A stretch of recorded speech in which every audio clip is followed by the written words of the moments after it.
been having a play with these. They're the cute little Roland Aira Compact or Aria Compact tweak synths. It's a lovely little budget range, and the sound of these belies their looks. They sound like the old classics, but squished down into these colourful little boxes with loads of extras and a real focus on performance and fun. And if you're interested in the stands, these are from Synths and Wood in the UK. I'll put a link in the description. And the intention was to do some tracks to compare the old kit with the new kit, but actually the new kit does so much more. It feels bad or to limit it and restrict it to what the old kit can do, but still might do some of those bits and bobs. But I did think that a guy called Gerald's Voodoo was a great place to start, because it uses the SH101 as its main theme.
And after uploading that track to Instagram, it did get some attention with people asking if the S1 really was anything like the SH101, which got me thinking and got me just playing with it to see, actually, because the S1 is the same technology. It's the ACB technology that they use in the System 1, the System 8 on the Roland Cloud. And they're all great, so it should sound like them, but just it feels odd that it's in such a tiny little box. So here, I'm just going to really concentrate on S1 versus SH101. And despite its flimsy construction and modern looks, the SH101 is actually a VCO synth. It uses the Sen 3340 oscillator, which was introduced in 1979 and was also used in the Prophet 5, the Oberhand OB8, OBXA, and loads of others. The filter is the Roland Aira 3019, which was used on the Jupiters, on the Juno 6, the Juno 60, but not the 106. The 106 has got that synth on the chip, so it sounds a lot darker. But yeah, it's basically a very old vintage synth in a sort of modern looking package. But there's no MIDI, there's no patch saving. We've got CV and gate in, CV and gate out, and we have got an external clock in, so we can sync the sequencer and the arpeggiator and the LFO, because the LFO is the rate of the sequencer and arpeggiator. It's a pretty simple synth then, but it does sound really nice. It's got that really nice vintage, snappy Roland tone to it, and you'll have heard it on thousands of trance tracks. It's the bass on thousands of trance tracks, and also the ARP, because the ARP's really nice as well.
So here it is, the S1 from Roland.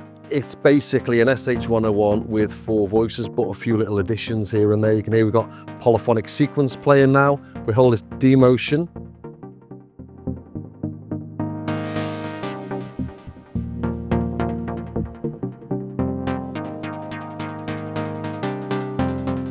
So it's definitely designed at performance. You can see on the front, we've got pretty much the same controls that you get on the SH101. We've got the oscillator, various waveform levels, we've got the filter, frequency, resonance, and LFO, but we don't have everything on there. Some things require a little shift.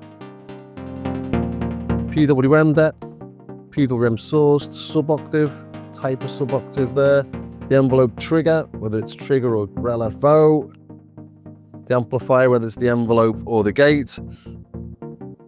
Poly modes. Uni, mono, holo. We've got a chord mode as well. Let's put it back into poly.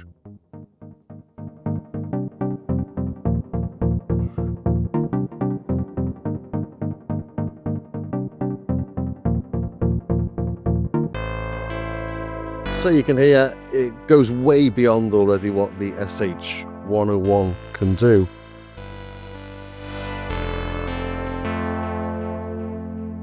And it does sound really nice, doesn't it?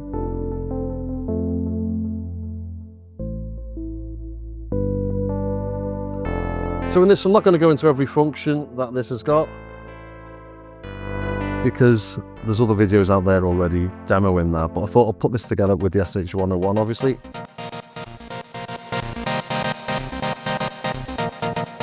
Just to see if it does actually sound like an SH101.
Let's go to that patch I was playing in that little intro demo.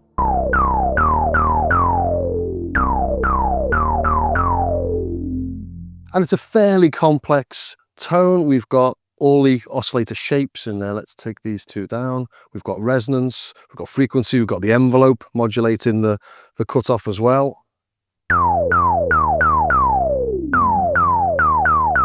And we're getting similar things no matter what we do.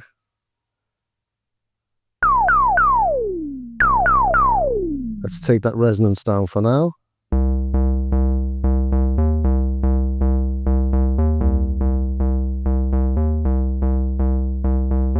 Again, very, very close, isn't it? Let's put the square and the sawtooth together, take the sub out.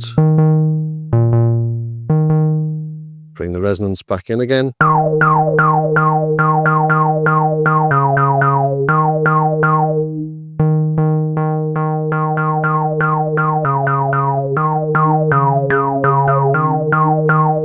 So overall, you really do get the same flavor from the S1 as the SH101. The one thing I have noticed that is different is the pulse width modulation. We just have the pulse on.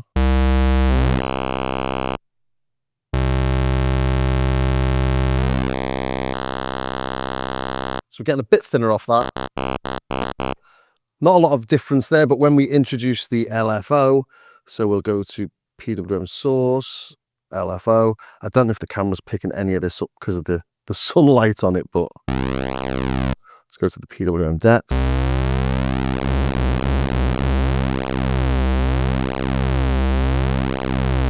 There seems to be a lot more modulation in the volume in that if I do the same on this, so PWM source is the LFO, nice and slow.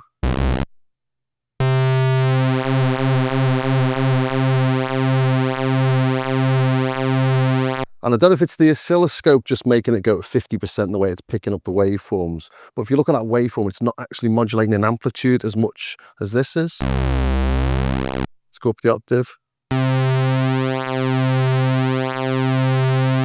Let's speed that up. Let's speed this one up. This one seems smoother, it doesn't go loud and quiet. So record it on both at the same time.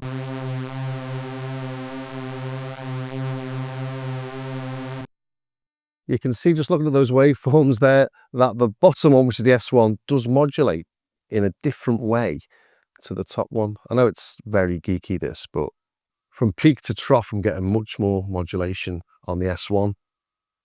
But that's about the only difference, really. The LFO rates are about the same. There is a fast LFO rate on this. If we go into the menu, shift menu, we've got, well, I won't go through the menu trying to find it. Where is it? LFO. Fair few things in this LFO. Just sit here, normal or fast. So it goes into sort of audio rates. So there's generally more stuff going on in that, but sound-wise, the only thing I can really find that is a difference is that PWM.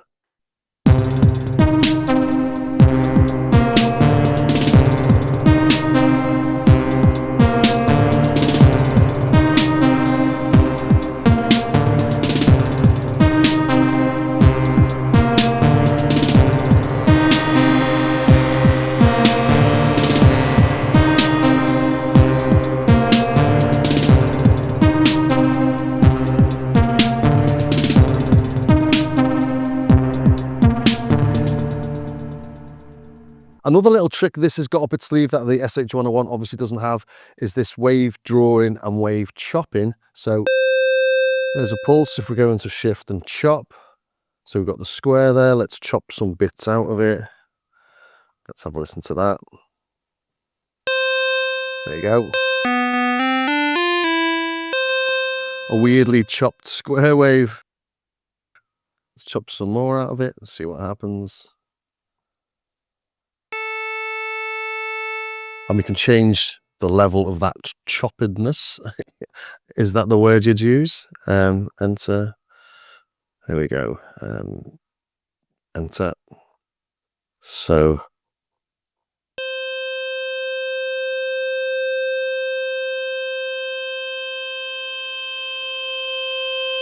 you can completely transform the wave shapes.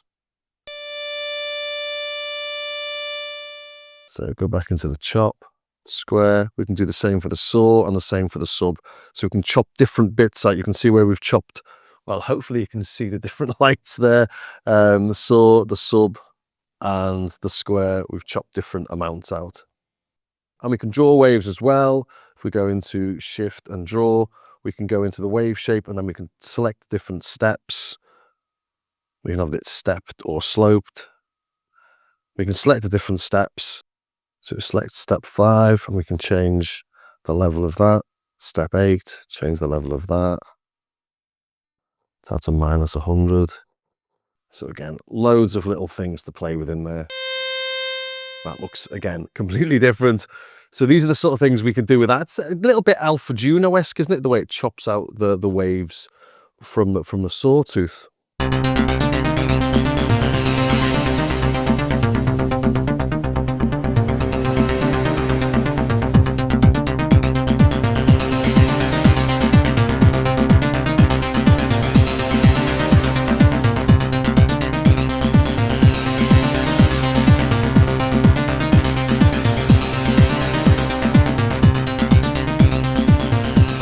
there you have it, the Roland Aira Compact S-1. Does it sound like an SH101? In almost all circumstances yet. Just a shame about that PWM. It might be something that, you know, this unit's doing that's a bit different.